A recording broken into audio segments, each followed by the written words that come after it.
On September 19th, retired Army Lieutenant General Mike Flynn, then serving as National Security Advisor to the Trump campaign, met in New York City with top Turkish ministers and others at the Essex House Hotel in Manhattan. Among the topics, according to people briefed on the meeting, and former CIA Director James Woolsey, who was also in attendance, removing a Muslim cleric from the U.S. to Turkey.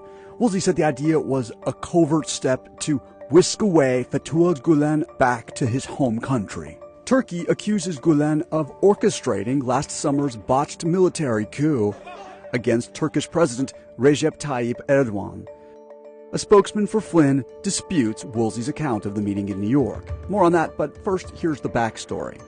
In 2014, Flynn left his job as director of the Defense Intelligence Agency. He founded Flynn Intel Group, a consulting firm that represents international and U.S. clients. Last year, Flynn became an early champion of then-candidate Trump and outspoken critic of then-candidate Hillary Clinton. They knew that they were going to take highly classified information and move it on to a unclassified system that was not protected.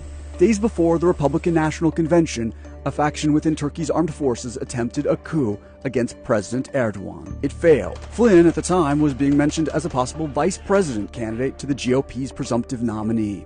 He didn't get the job, but after the convention, he stayed on as Trump's key foreign policy advisor, often accompanying him on the campaign trail. In August, Flynn's consulting group began work, according to a later Justice Department filing by the firm, that could be construed to have principally benefited the Republic of Turkey.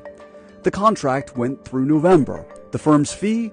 More than $500,000. In September, James Woolsey began advising the Trump campaign. Woolsey says he was asked by the chairman of Flynn Intel Group to join the meeting with Turkish officials at the Essex Hotel. He says he'd agreed to be on the group's advisory board, but turned down the role and fees for his work because of what he heard at the September 19th meeting. Woolsey says the discussion did not involve actual tactics for removing Gulen from his compound, and that if it did, he would have spoken up. And he later cautioned it was a bad idea. A spokesman for Flynn said in a statement that at no time did General Flynn discuss any illegal actions, non-judicial physical removal, or any other such activities. Around a week after the presidential election, Trump offered Flynn the job of National Security Advisor.